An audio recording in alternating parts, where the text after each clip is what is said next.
한 맹인이 밤에 길을 나서면서 등불을 켜서 나갔습니다. 비록 자신은 불빛을 보지를 못하지만 혹시 자기가 걸어가는 가운데 다른 사람들이 자기가 들고 있는 등불을 보고 부딪히지 않도록 하기 위해서 그렇게 불을 켜서 등불을 들고 나갔습니다. 한참을 걸어가는데 어떤 사람과 그만 부딪히고 말았습니다. 넘어진 맹인이 화를 내면서 그 사람을 향하여서 말합니다. 당신은 눈도 없습니까? 나는 맹인이라서 앞을 보지 못하지만 당신은 내가 들고 있는 이 등불을 보고 나에게 부딪히지 말았어야지요. 부딪힌 그 사람이 맹인의 손을 잡아서 일으킨 다음에 그 손에 등불이 들려 있는 것을 확인을 하고는 그 맹인에게 이렇게 말했다고 합니다. 당신이 들고 있는 등불은 이미 꺼진 등불입니다. 집에서 나올 때는 켜가지고 나왔는지 모르지만 당신의 손에 있는 그 등불을 내가 보지 못했기 때문에 당신과 부딪혔을 뿐입니다. 그렇게 대답했다고 합니다. 오늘 이 이야기를 읽으면서 오늘 이 땅을 살아가고 있는 저희들의 모습이 이 맹인의 모습과 같지 않은지 생각해 봅니다. 등불을 들고 세상을 비춰야 될 저희들의 등불이 이미 꺼져 있기 때문에 세상에 나아가서 사람들과 부닥치고 넘어지고 쓰러지고, 그런데도 우리의 등불이 켜져 있는 것으로 착각하고 있는 오늘 우리의 모습은 아닌지를 돌아보게 됩니다. 이번 주에 레디칼이라고 하는 베스트셀러를 썼던 데이비드 플래시 쓴 팔로우 미라고 하는 그 책을 읽었습니다. 이 미국에서 지금 기독교국가라고 하는 이 미국에서 어떤 일이 일어나고 있는지, 과연 미국 교회의 영적 실상이 어떤지를 그 안에서 목회하는 목회자로서 심각하게 인식하며 드러내고 있었습니다. 미국 인구의 80%는 나는 그리스도인입니다 라고 하는 정체성을 가지고 있습니다. 그래서 그리스도인이라고 고백을 합니다. 그 고백하고 있는 그리스도인 가운데 교회에 출석하는 사람이 얼마나 되는가?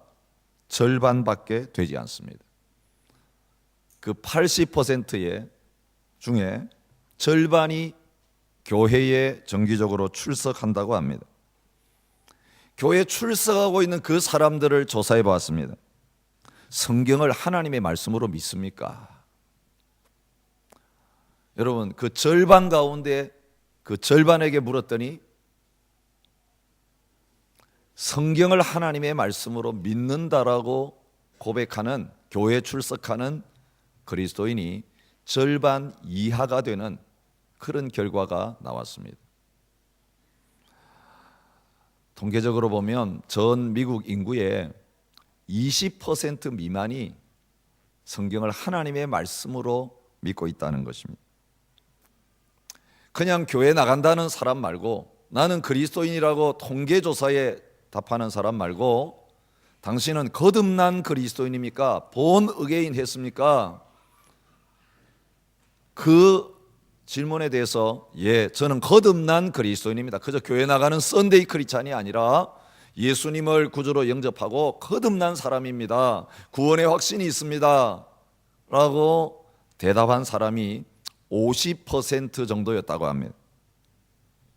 그러니 미국의 인구 절반 정도가 거듭난 그리스도인이다, 확실히 주님을 구주로 영접했다라는 그런 신앙의 정체성을 가지고 있습니다.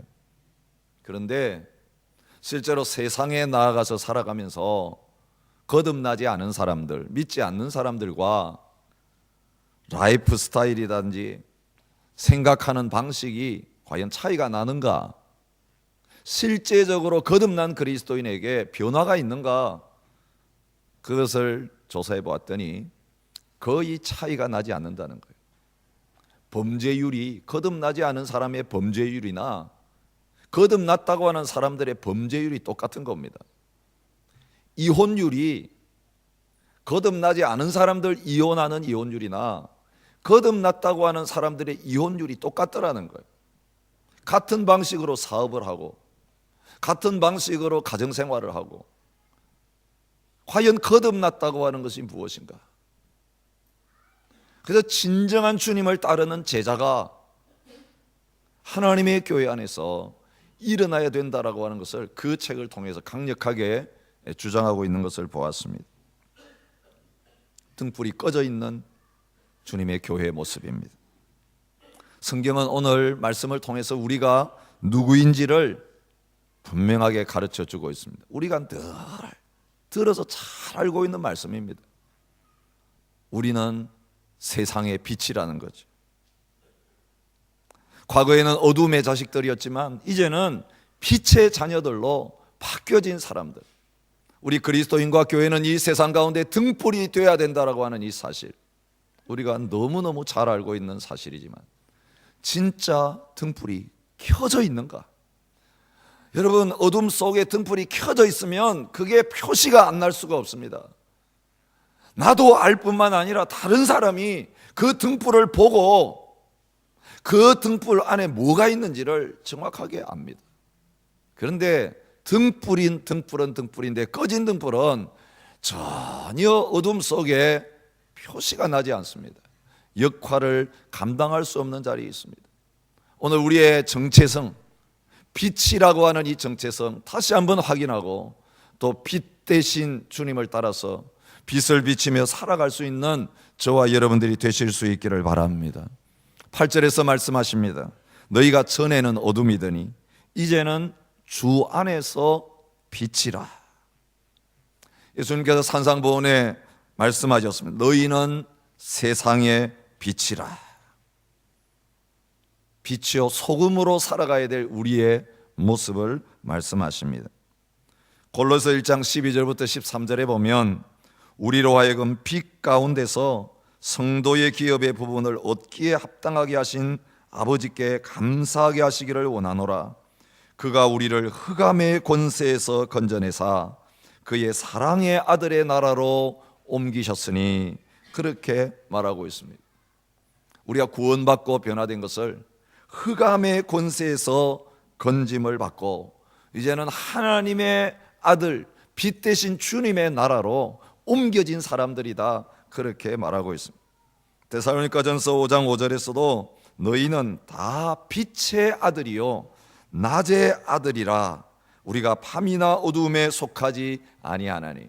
여러분, 빛과 어둠이 완전히 대조가 되는 것처럼 오늘 우리 자신들의 삶이 어둠 가운데 살다가 빛으로 나와서 빛 가운데 살아가는 삶으로 바뀌어진 것을 보여주고 있습니다. 지금은 세상을 떠나셨지만 데레사 수녀가 사역할 때에 그 캘커타에 있는 한 노인의 집을 방문했다고 합니다. 가보니까 이건 집이 아니라 움막이라고 해야 될 그런 곳이었습니다. 방문을 열고 들어서자마자 아주 역겨운 냄새가 코를 찔렀습니다. 먼지투성이에다가 옷가지들이나 이불은 한 번도 빨아본 적이 없는 그런 상태로 있었습니다. 물론 그 사람도, 그 안에 사는 사람도 목욕 한 번 제대로 하지를 못했습니다. 방을 치워드리기 시작했습니다. 노인은 아무 말도 하지 않고 그를 바라만 보고 있었습니다. 바닥을 쓸어내고 먼지를 털고 옷을 빨아서 널고 더러운 곳은 소독하고 목욕도 시켜드리고 한참 청소를 하다가 그 방 구석에 있는 등 하나를 발견했습니다.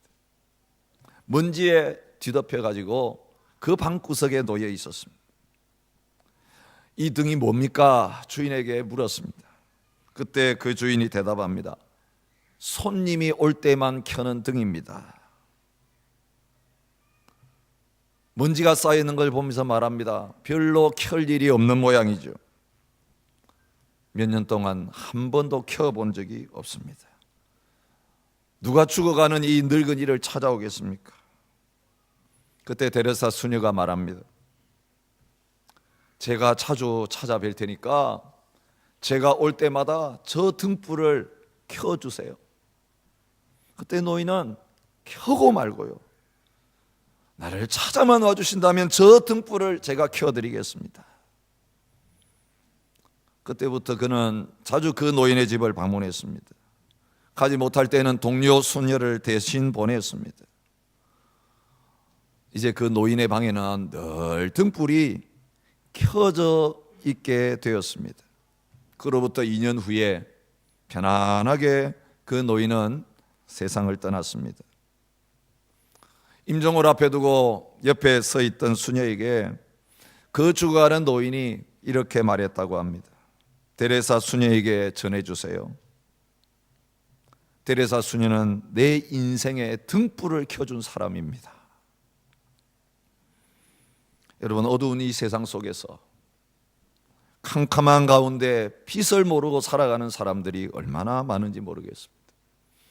주님은 저와 여러분이 그 인생의 등불을 켜주는, 그 집에 등불을 켜주는 그런 사람이 되기를 원하고 계십니다. 아니, 등불을 켜주는 게 아니라 우리가 등불이 되어서 그 옆에 서서 비추어주는 그런 존재가 되기를 원하십니다.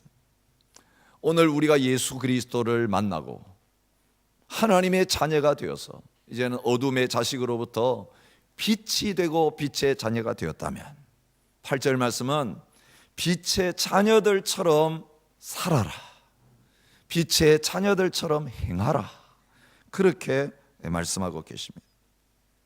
오늘 우리가 구원받았다고 하는데, 하나님의 자녀가 되었다고 하는데, 진짜냐 가짜냐를 분별할 수 있는 법이 어디에 있겠습니까?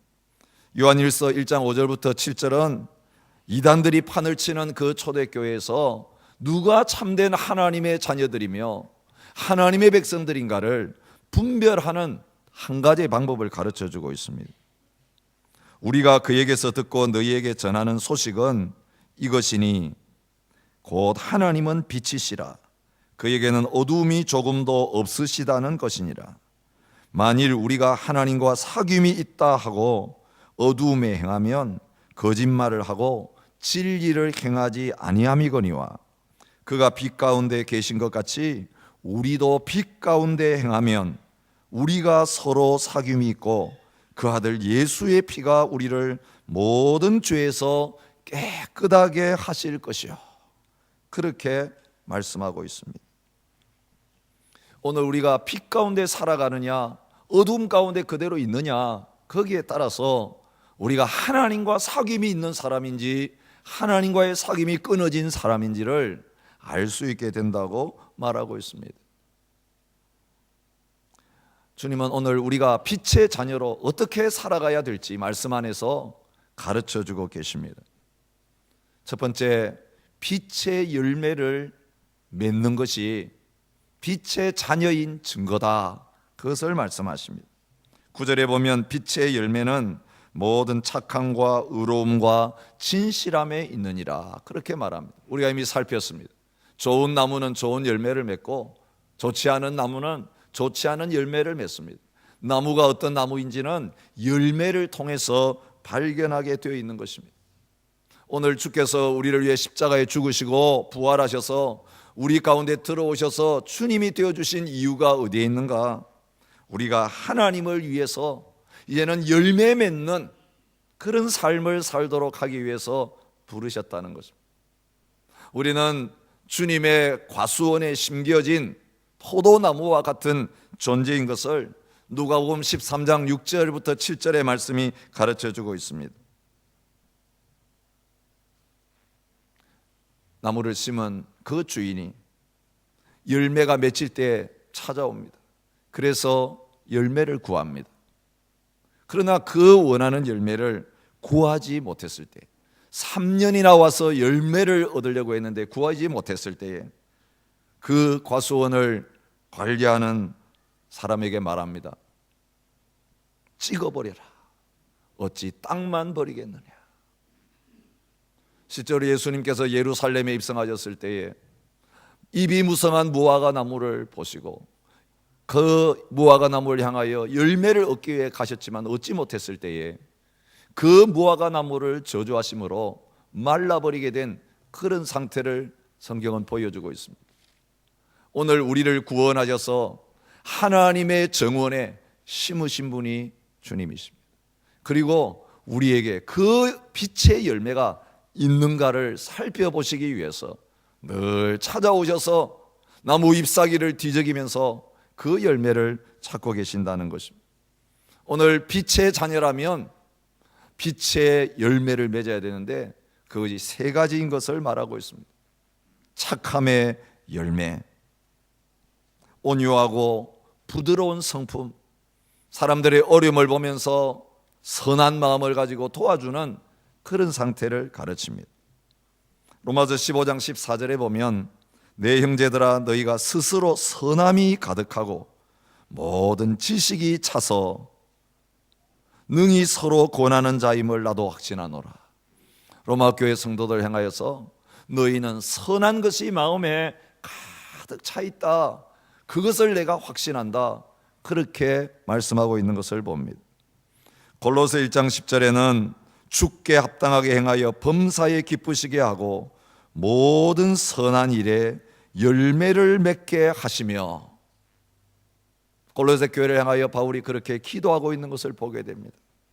선한 일에 열매가 있는 교회와 성도가 되게 해 주십시오.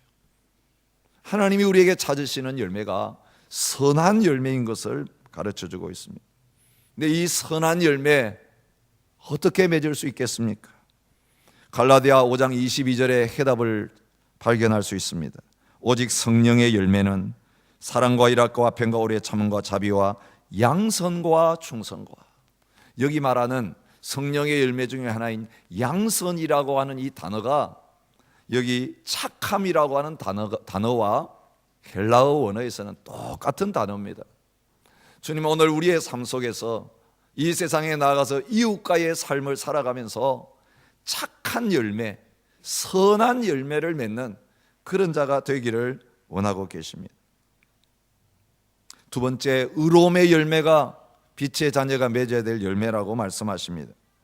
이 의로움이라고 하는 것은 하나님에 대해서 바르게 살아가는, 그 하나님의 법대로 살아가는 그런 상태를 가르칩니다.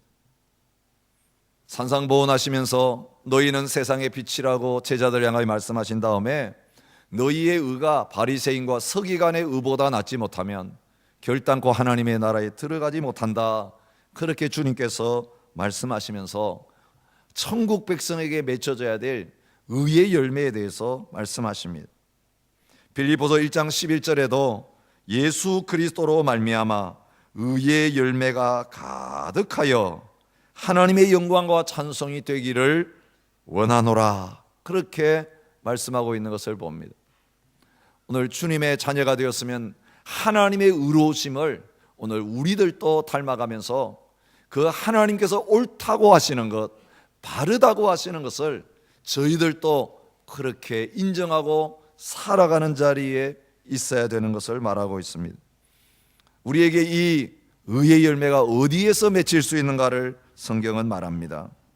예수님이 우리의 의가 되시기 때문에 예수님 안에 거할 때에 그 의로우신 예수님, 우리의 의가 되시는 예수님을 통하여 저희들도 의의 열매를 맺을 수 있다고 말씀하십니다.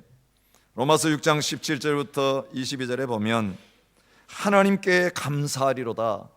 너희가 본래 죄의 종이더니 너희에게 전하여 준 바 교훈의 본을 마음으로 순종하여 죄에서부터 해방되어 의에게 종이 되었느니라. 그러나 이제는 너희가 죄로부터 해방되고 하나님께 종이 되어 거룩함에 이르는 열매를 맺었으니 그 마지막은 영생이라. 그렇게 말씀하고 계시는 것을 볼 수 있습니다. 여러분, 분명히 아셔야 될 것은 우리가 의를 행한다고 구원받는 거 아닙니다. 우리의 노력으로 의롭다함을 받을 사람은 아무도 없습니다.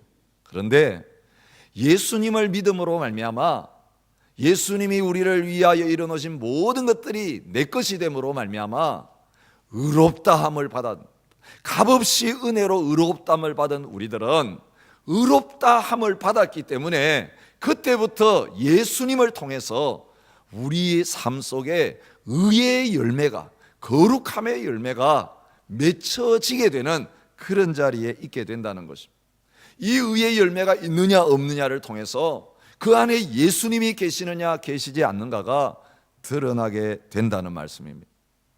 세 번째로 하나님의 자녀가 맺어야 될 열매는 진실함의 열매라고 말하고 있습니다. 이 진실함은 이미 이 에베소서에서 저희들이 많이 생각한 주제입니다. 주님은 오늘 우리의 모든 삶 속에서 이 진실함의 열매가 나타나기를 원하고 계십니다. 고린도 교회를 향하여 말씀하십니다.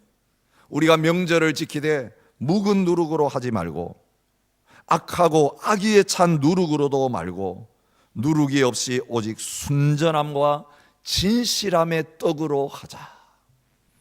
우리의 신앙생활은 진실함의 떡을 먹는 생활이 되어야 된다고 말합니다. 내가 진실함의 떡을 먹고 다른 사람에게도 진실함의 떡을 나눠줄 때에 우리의 삶은 잔치의 자리가 될 수 있다는 것입니다.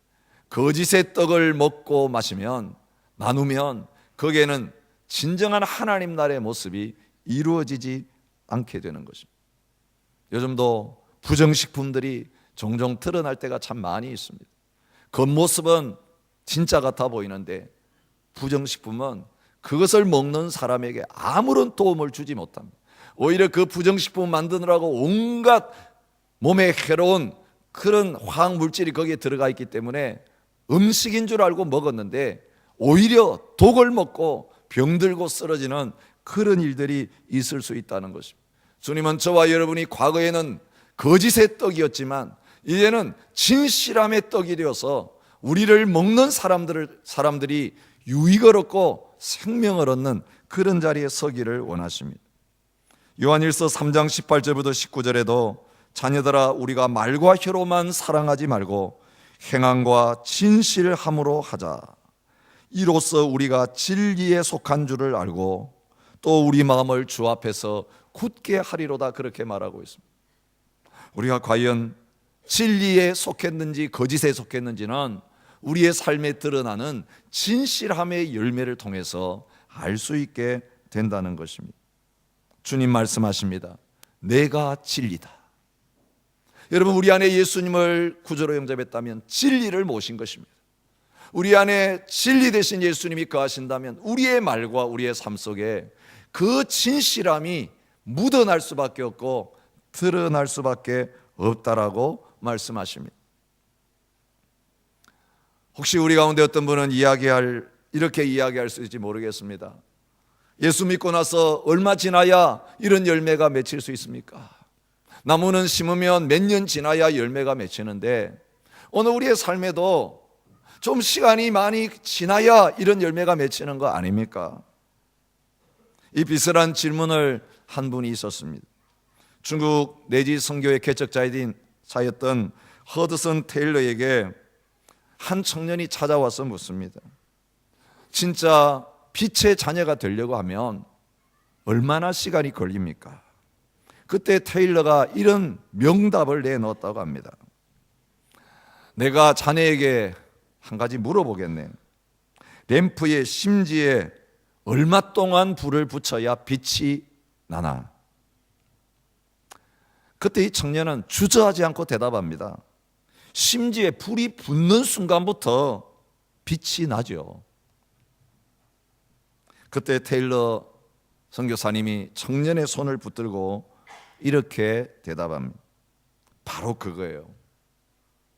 예수님이 당신의 영혼 속에 빛을 붙이시는 그 순간, 생명을 주시는 그 순간부터 당신의 삶 속에는 그 빛이 타오르기 시작하는 것입니다. 여러분, 오늘 우리가 예수 그리스도를 구주로 영접하는 것은 꺼졌던 우리의 심지에 불이 붙는 것입니다. 불이 붙는 순간부터 그때부터 빛이 발하기 시작하는 그런 역사들이 나타나게 되는 것입니다. 저와 여러분의 삶 속에 주님이 찾아오셔서 거하시면 그때부터 빛의 열매가 나타나기 시작하는 것입니다. 과연 내 속에 예수님을 영접함부터 착함과 의로움과 진실함의 빛이 타오르고 있는지 저와 여러분의 삶을 다시 한번 살펴보았으면 좋겠습니다. 두 번째로 어떻게 빛의 열매를 자녀답게 살아갈 수 있는가? 10절이 말씀하고 있습니다. 주를 기쁘시게 할 것이 무엇인가? 시험하여 보라. 그렇게 말하고 있습니다. 시험해 보라. 이것은 분별하라 그런 뜻입니다. 진짜인지 가짜인지는 감정을 해보아야 합니다. 이 감정하는 작업, 바로 그것이 이 시험해 보라고 하는 단어의 뜻입니다. 금속의 질이 어떤 질인지를 판정하는 과정을 가르칩니다. 오늘 우리가 신앙생활 하면서 어려움을 겪게 되는 건 뭐냐면 살아가면서 이게 하나님의 뜻인지 아닌지를 모를 때입니다. 그래서 오늘 우리가 빛의 자녀로 살아가려고 하면 무슨 일을 하든지 무슨 말을 하든지 무슨 생각을 하든지 늘 하나님 앞에서 점검해 보아야 된다는 것입니다. 로마서 12장 2절에도 오직 마음을 새롭게 함으로 변화를 받아 하나님의 선하시고 기뻐하시고 온전하신 뜻이 무엇인지 분별하도록 하라. 그렇게 말하고 있습니다. 빌립보 1장 10절에도 너희로 지극히 선한 것을 분별하며 그렇게 요청하고 있는 것을 보게 됩니다.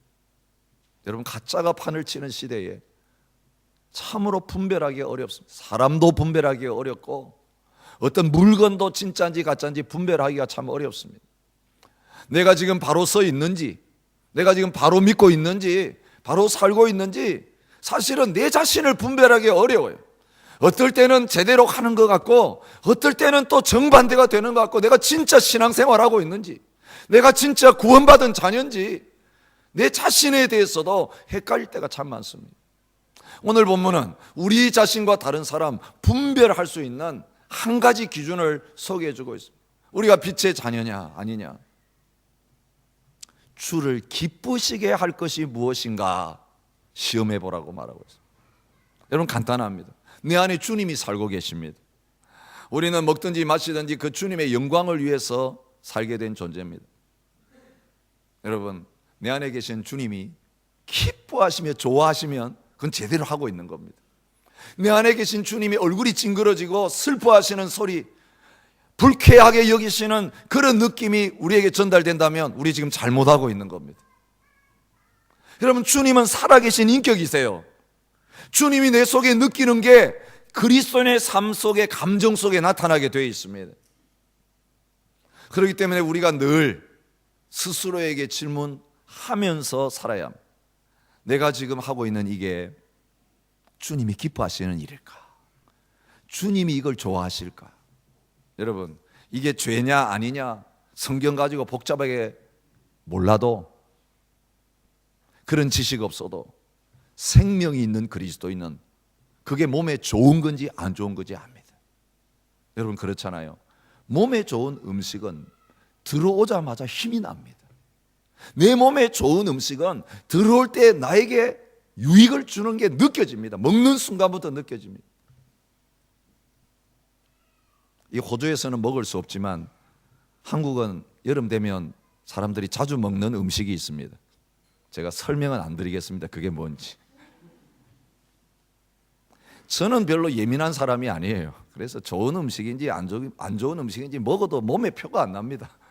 저희 아내는 몸이 약한 사람인데 굉장히 음식에 예민할 뿐만 아니라 의학적인 치료에도 예민합니다. 저희 딸이 한의학을 공부해가지고 침을 놓는데 실습할 때에 저희 아내가 많이 찔렸습니다.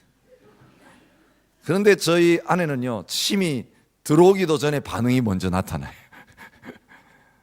저희 딸이 이야기합니다. 엄마 몸은 교과서에 있는 그대로 반응을 해요. 내가 잘못 놓으면 반응이 나타나고 정확하게 거기에 놓아서 이런 반응이 난 다음에 그대로 난다는 거예요.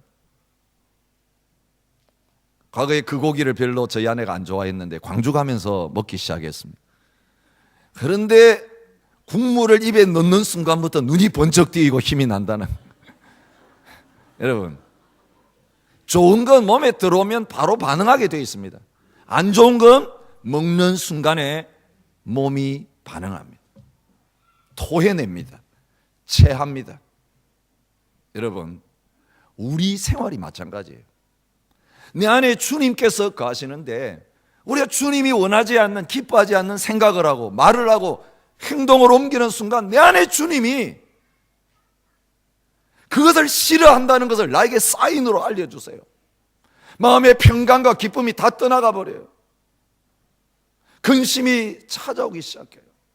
그런데 환경은 힘들고 어려워요. 그거 하면 손해봐요. 그거 하면 괴로워요. 그런데 내 속에 주님이 말씀하시면서 하자고 하시는 그 일 순종하며 할 때에 참 이상해요. 피곤해야 되는데 피곤하지가 않아요. 힘들어야 하는데 힘들지가 않아요.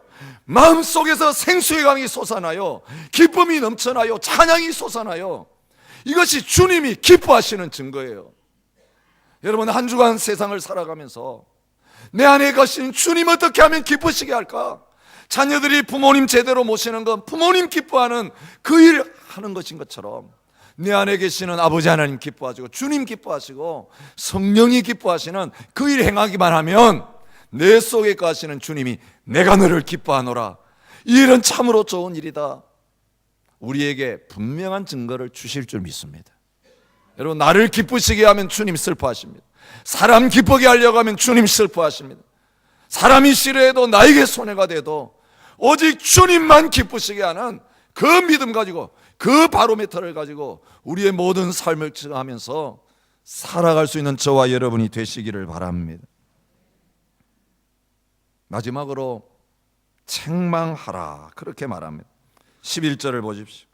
너희는 열매 없는 어둠의 일에 참여하지 말고 도리어 책망하라.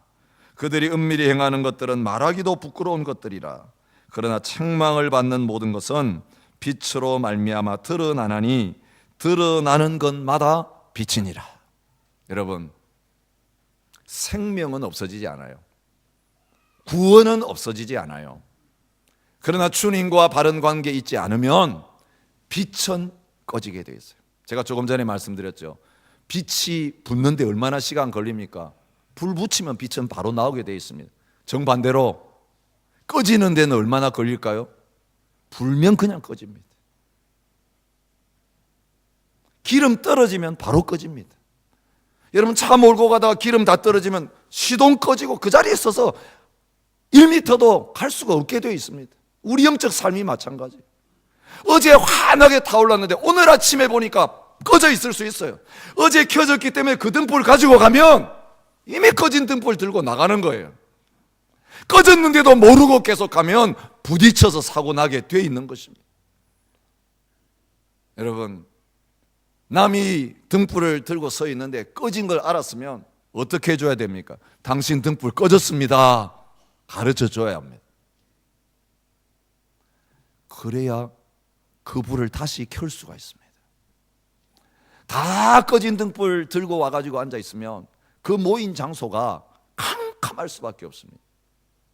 주님은 저와 여러분들 이제 신앙생활하면서 혹시 우리 가운데 꺼진 등불을 가지고 있는 사람이 있는지 봐서 그 등불이 꺼져서 어둠이 그 주위에 있으면 그 빛을 다시 밝힐 수 있도록 불을 붙여줘야 된다고 말합니다. 근데 어떻게 해야 불을 다시 붙여줍니까? 믿는 그리스도인들은 하나님의 말씀 가지고 책망해야 그 죄가 드러나게 되고 그 죄가 회개하게 되어지고 다시 빛이 그 삶 속에 찾아오게 되어진다는 거예요. 죄가 들어오면 불은 꺼집니다. 빛은 사라집니다. 어두움이 그때부터 지배합니다. 회개하고 주님 앞에 다시 나갈 때에 그 빛은 다시 환하게 비춰지는 역사가 나타나게 된다는 것입니다. 책망이 생명의 길이라고 말합니다. 책망해야 될 일이 있다면 가정에서 자녀들 바르게 책망하라고 잠언은 가르칩니다. 진정한 친구는 누구냐? 그 친구가 잘못된 길로 가고 있을 때에 바르게 충고해 줄 수 있는 친구가 진짜 친구라고 잠언은 말하고 있습니다. 마태복음 18장 15절에 주님 말씀하셨습니다. 내 형제가 죄를 범하거든 가서 너와 그 사람과만 상대하여 권고하라. 만일 들으면 내가 형제를 얻은 것이라고 말해요. 여기 권고하라고 한 말이 오늘 본문에 책망하라고 한 말과 같은 단어예요. 사실 부드럽게 말했죠. 이 책망이라고 하는 건 막 야단치는 그걸 가르치는 게 아닙니다. 부드럽게 진정으로 그를 사랑하기 때문에 권고해서 알려주는 사랑의 행위를 가르치는 것입니다. 디모데전서 5장 20절에도 범죄한 자들을 모든 사람 앞에서 꾸짖어 나머지 사람들로 두려워하게 하라, 그렇게 말하고 있습니다. 여기 꾸짖는다는 말을 사용했습니다. 역시 똑같은 단어예요. 책망한다, 꾸짖는다, 권한다, 잘못된 그것을 알려주는 사랑의 행위를 뜻하는 것입니다. 사랑한다고 하면서 잘못된 결과가 생길 것이 뻔한 길을 걸어가고 있는데 그대로 놓아두는 것은 진정한 사랑이 아닙니다. 그러면 등불이 하나 꺼지고 하나 또 꺼지고 하나 또 꺼지고 나중에는 전체가 캄캄하게 되는 그런 일이 일어나게 될 것입니다. 오늘 한국교회 타락은요, 죄가 교회 안에 들어왔는데도 그 죄의 문제를 심각하게 다루지 않는 데 있습니다. 진정한 권징이 바로 시행되지 않는 데 있습니다. 그러다 보니 죄 지어도 괜찮구나, 나도 그렇게 살면 되겠구나, 리더들이 범죄하기 시작하고 그 리더들의 범죄를 성도들이 따라하기 시작하고 이제는 모두가 그렇게 살아도 아무 죄책감을 갖지 않고 문제의식을 가지 않고 사는 데 있습니다. 여러분, 사랑하는 당신의 교회, 사랑하기 때문에 주님이 어떻게 하십니까? 물은 내가 사랑하는 자를 책망하여 징계하노니 그러므로 내가 열심을 내라, 회개하라. 라우디가 교회를 향하여, 에베소 교회를 향하여, 버가모 교회를 향하여, 두아디라 교회를 향하여 내가 너를 책망한다고. 그 죽어가는 교회, 촛대는 촛대인데 불이 꺼져가는 촛대를 향하여 다시 불을 붙이라고 사랑으로 책망하시는 주님의 음성을 우리가 듣고 있습니다. 그 주님이 저와 여러분들을 향하여 말씀하십니다. 그 불을 다시 켜라고. 어둠에서 떠나서 다시 빛을 비추라고 말씀하십니다. 오늘 14절에 주님 말씀하십니다. 그러므로 이르시기를 잠자는 자여 깨어서 죽은 자들 가운데서 일어나라. 그리스도께서 너희에게 비추이시리라. 여러분, 오늘 우리가 어둠 속에 있다고 말씀하십니다. 잠자는 자요. 여러분, 어둠 속에 오래 살다 보면 어떤 일이 생기는지 아세요? 시력을 잃어버리는 일이 생깁니다. 캐나다의 케이프 브레톤이라는 섬이 있는데요, 엄청나게 큰 탄광이 거기 하나 있습니다.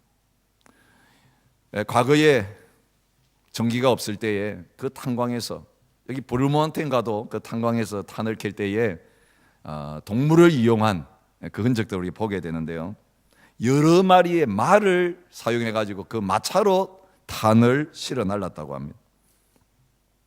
근데 놀라운 것은요, 이 탄광 속에서 탄을 실어 나르는 그 말들 몇 년 지나고 나면 밖에 나와서 살아갈 수가 없다고 합니다. 오랫동안 어두운 탄광에 적응되어 가지고 살다가 밖으로 나오는 순간에 바로 실명해버리기 때문이라고 합니다. 한 번 탄광에 들어간 말은 거기서 병들어 죽을 때까지 계속 어두움에서 살아야만 된다고 합니다. 여러분, 이것이 죄에 매인 우리의 운명이에요. 어두운 걸 어두운 줄로 모르고, 그게 우리를 죽이는데도 죽이는 줄 모르고, 어둠 속에 아무것도 안 보이니까 깨끗한 줄 알고, 그래서 죽을 때까지 그 어둠에서 나오지 못하고 사는 거예요. 여러분, 이런 우리들을 향하여 주님이 빛으로 찾아오셨습니다. 그리스도께서 비추이시리라 그렇게 말했습니다. 나는 세상의 빛이니 나를 따르는 자는 어두움에 다니지 아니하고 생명의 빛을 얻으리라. 주님 말씀하십니다. 일어나라, 빛을 발하라. 이는 내 빛이 이르렀다. 어둠 속에 있는 우리가 밝힐 능력이 없지만 주님이 빛으로 우리 속에 찾아오셔서 우리를 비추어 주신다고 말씀하십니다. 흑암에 앉은 백성들에게 빛이 비추었습니다. 하나님을 모르던 우리들이 예수님의 얼굴에 빛나는 그 광채를 받음으로 말미암아 우리의 마음속에 빛을 받게 되는 놀라운 은혜를 입게 된 것입니다. 여러분, 먼지가 가득한 그 방에 빛 한 줄기가 들어오면요, 빛이 들어오기 전에는 보이지 않던 그 먼지들이 다 드러나게 되는 것을 볼 수 있습니다. 그걸 보고 나면 숨을 제대로 쉴 수가 없게 되는 자리에 있습니다. 그런데 안 보이면 먼지 구더기 속에서도 자유롭게 쉼을 쉬는 것. 여러분, 빛 대신 주님이 우리 속에 들어오신 이유는 그 어둠 속에 있을 때 이게 죄인 줄도 모르고 하나님이 기뻐하지 않는 것인 줄도 모르고 마음껏 살았던 우리들, 이제는 그 빛 가운데서 무엇이 잘못이고 무엇이 죄인지를 깨닫고 이제는 어둠에서 떠나서 점점 더 빛 가운데로 나오는 삶을 살도록 하시기 위함입니다. 여러분, 이제 예수님 안에서 우리가 빛이 되었습니다. 우리 자신이 빛 가운데 살아갈 뿐만 아니라 이제는 우리 혼자 거룩한 삶, 착한 삶, 의로운 삶, 진실한 삶 사는 거 아니라 우리를 빛으로 만드신 이유는 세상 속에 등대가 되고 등불이 되도록 하시기 위함이기 때문에 이제는 빛을 발하는 삶을 살라고 하십니다. 사람이 등불을 켜서 말 아래 두지 아니하고 등경 위에 두나니 이러므로 집안 모든 사람에게 비치느니라. 이같이 너희 빛이 사람 앞에 비치게 하여 그들로 너희 착한 행실을 보고 하늘에 계신 너희 아버지께 영광을 돌리게 하라. 그렇게 말씀하고 있습니다. 여러분, 요즘은 가로등이 보편화되어 있습니다만 저녁에도 밖에 나가면 가로등이 환하게 켜져 있어서 어두운 밤에도 부딪히지 않고 다닐 수 있게 되었습니다만 전기가 들어오기 전에 이 가로등이 없던 시절 캄캄한 밤에 다니려고 하면 어려웠습니다. 가로등의 유래를 설명해 주는 이야기를 들은 적이 있어요. 그게 역사적으로 검증된 것인지 제 자신이 없습니다. 미국에 이민자들이 건너가 가지고 거기서 집을 짓고 살기 시작했습니다. 벤자민 프랭클이라는 사람 여러분 아시죠? 미국의 국가적인 기초를 놓은 인물이죠. 다 등불을 켜서 저녁이 되면 집안에다가 등불을 들고 비추는 게 그 당시의 풍습이었습니다. 그런데 어느 날 벤자민 프랭클린이 집안에 있던 그 등불을 집 바깥에다가 달기 시작했습니다. 자기 집 앞을 지나가는 사람이 부딪히지 않도록 그 빛을 보고 자기 집을 발견하고 방향을 발견할 수 있도록 자기 집 바깥에 등불을 걸었어요. 그는 그 당시에는 아무도 하지 않는 일이었습니다. 근데 놀라운 것은요, 그 프랭클린 한 사람이 집 밖에 등불을 걸기 시작했어요. 그건 자기 집안 식구를 위한 거 아니에요. 여러분, 밤새도록 등불 켜놓으면 기름이 얼마나 드는지 몰라요. 근데 그 한 사람이 등불을 밖에 걸기 시작했을 때 동네 사람들이 한 집 한 집 등불 저녁 되면 불 켜가지고 바깥에 걸어놓기 시작했다는 거예요. 캄캄했던 길이, 캄캄했던 마을이, 저녁마다 사고 났던 그곳이 밖에 외출하려면 자기가 등불 들고 걸어가야 됐는데 집집마다 등불 켜놓으니까 그 마을 다니는 데는 이제는 등불 들고 다닐 필요가 없는 그 마을이 되면서 전기도 들어오기 전에 그 가로등이 그때부터 시작이 되었다고 합니다. 사랑하는 성도 여러분, 교회 안에서만 밝아서 뭐 하겠습니까? 우리 집만 밝아서 뭐 하겠습니까? 어두운 세상에 가서 등불을 켜라고 저와 여러분들에게 하나님의 놀라운 은혜를 허락해 주셨습니다. 우리 한 사람 한 사람 작은 등불이기 때문에 내 혼자 켜가지고 어떻게 되느냐? 그렇지 않습니다. 작은 등불 하나지만 모이기 시작하면 대낮같이 밝은 빛이 오늘 이 시드니 땅에 비춰지게 될 것입니다. 우리 주위부터 밝아지기 시작하는 역사 일어나게 될 것입니다. 그리고 어둠 속에 있던 사람들이 우리가 켜놓은 빛을 보고 예수님께로 나오는, 하나님께로 나오는 놀라운 역사 일어나게 될 것입니다. 어두운 줄도 모르고 더러운 줄도 모르고 살았던 사람들이 우리 가까이 올수록 죄를 깨닫게 되어지고 도전을 받게 되어지고 그래서 회개하고 주님께 돌아옴으로 말미암아 그들도 빛이 되어지는 놀라운 역사가 나타나게 될 것입니다. 여러분, 말하지 않아도 우리가 빛을 비추고 있으면요 전도가 됩니다. 제네바에서 종교교회 갈 때 존 칼빈은 아무 말이 없었지만 그가 이발소에 들어가면 이발소 사람들이 다 입을 다무는 그런 일이 있었다고 합니다. 모여가지고 남의 이야기하고 욕하고 하다가 그가 이발하기 위해서 딱 의자에 앉아있는 순간에는 아무도 입을 열지 못하는 그런 일이 있었다고 합니다. 왜? 그의 삶 속에 예수 그리스도의 빛이 보이지 않는 곳에 드러났기 때문입니다. 여러분이 직장에 들어가시고 사업 현장에 들어가시고 믿지 않은 사람 속에 들어갈 때 사람들의 말이 바뀝니까? 그 직장, 그 사업체에 행해지던 잘못된 관행이 바뀝니까? 세상이 더 거룩해집니까? 여러분, 오늘 우리가 그런 영향력을 미치지 못하다면 내 속에 그 빛이 지금 켜져 있는가 다시 확인해야 될 때입니다. 여러분, 하나님의 교회는 등대입니다.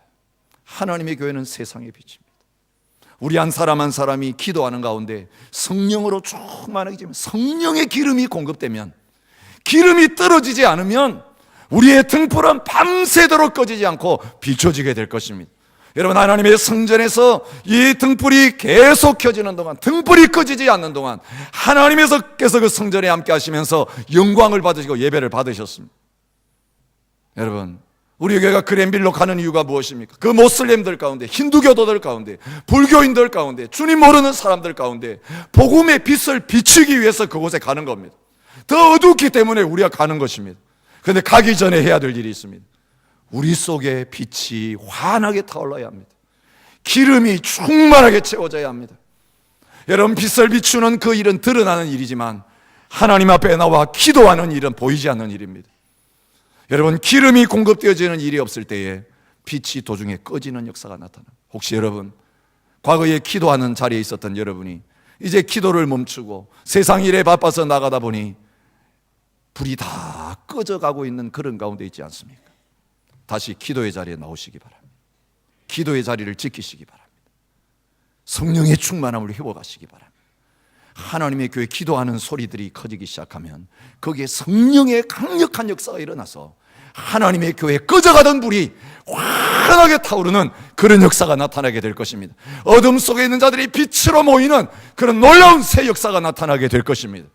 오늘 주님께서 저와 여러분들 왜 여기 보내시고 왜 여기에서 교회를 이루게 하시고 살아가게 하시는지, 오늘 이 말씀 가운데 우리의 정체성을 다시 발견하면서 세상의 빛된 자리로, 빛의 자녀된 자리로 함께 나아가는 저와 여러분이 되시기를 축복합니다.